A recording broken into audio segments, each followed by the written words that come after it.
not just Ukraine, but beyond that.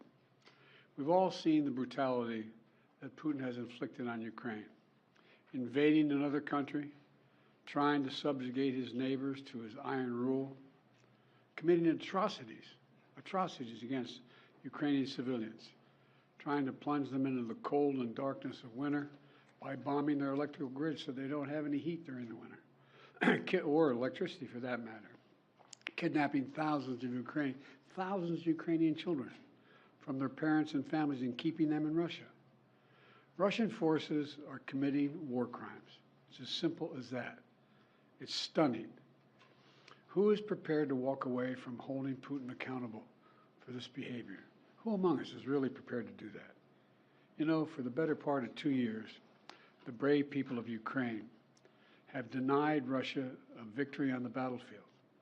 They've defeated Vladimir Putin's ambition to dominate Ukraine. And the people of the United States can and should take pride. They should take pride that we've enabled Ukraine's success thanks to the steady supply of weapons and ammunition. We provided them together with our partners and our allies.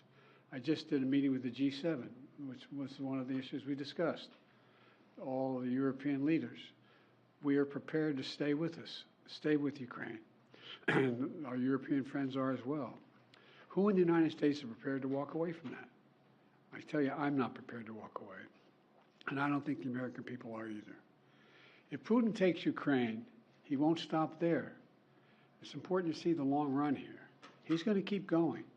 He's made that pretty clear. If Putin attacks a NATO ally, if he keeps going, and then he attacks a NATO ally, where we've committed as a NATO member that we defend every inch of NATO territory, then we'll have something that we don't seek and that we don't have today. American troops fighting Russian troops. American troops fighting Russian troops if he moves into other parts of NATO. Make no mistake, today's vote's going to be long remembered, and history's going to judge harshly those who turn their back on freedom's cause. We can't let Putin win. Say it again, we can't let Putin win. It's in our overwhelming national interest and international interest of all our friends. Any disruption in our ability to supply Ukraine clearly strengthens Putin's position. We've run out of money to be able to do that in terms of authorization. Extreme Republicans are playing chicken with our national security, holding Ukraine's funding hostage to their extreme partisan border policies. Let me be clear. We need real solutions. I support real solutions at the border. I put forward a comprehensive plan the first day I came into office. I made it clear that we need Congress to make changes to fix what is a broken immigration system, because we all know it's broken. And I'm willing to do significantly more. But in terms of changes of policy and to provide resources that we need at the border, I'm ready to change policy as well. I've asked for billions of dollars for more border agents, more immigration judges, more asylum officers. Republicans have to decide if they want a political issue or if they want a solution at the border. Do they really want a solution? It cannot be sustained as it is now. We need a real solution. And my team has been engaged in negotiations with Senate Democrats and Republicans on border security. Democrats have put forward a bipartisan compromise on the table. Leader Schumer and Senate Democrats also have offered to let Republicans propose amendments to that border proposal. But Republicans have objected. They said, no, we don't want you to even introduce your proposal, because then we're not going to, and even though the Democrats say you can amend it any way you want. No, we don't want to do that. This has to be a negotiation. If Republicans think they get everything they want without any bipartisan compromise, that's not the answer. That's not the answer. And now they're willing to literally kneecap Ukraine on the battlefield and damage our national security in the process. Look, I know we have our divisions at home. Let's get past them. This is critical. Petty, partisan, angry politics can't get in the way of our responsibility as a leading nation in the world. And literally, the entire world is watching. The entire world is watching. What will the United States do? And think if we don't support Ukraine, what's the rest of the world going to do? What's Japan going to do, which is supporting Ukraine now? What's going to happen in terms of the G7? What's going to happen in terms of our NATO allies? What are they going to do? If we walk away now, it will only embolden other would-be aggressors. So I'm calling on Congress to do something and do the right thing, to stand with the people of Ukraine, stand against the tyranny of Putin, stand for freedom, literally stand for freedom. Let's get this done. We're the reason Putin has not totally overrun Ukraine and moved beyond that. And you all heard me talk about it before. If in fact we walk away, how many of our European friends are going to continue to fund? And at what rates are they going to continue to fund it? This is too serious.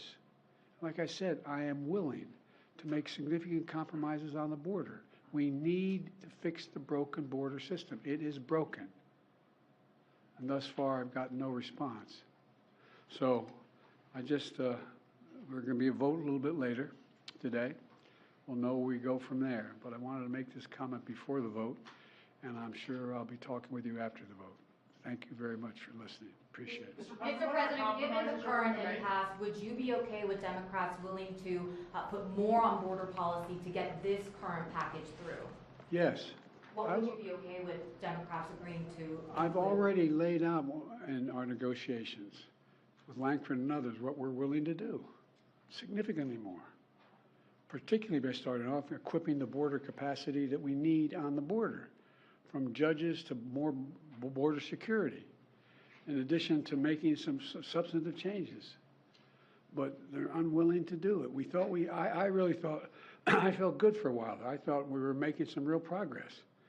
Langford's a decent guy. It looked like he was prepared to move in a way, in a direction that we could come up with a compromise, both changing in substance, changing policy on the border, as well as security at the border. But they walked away.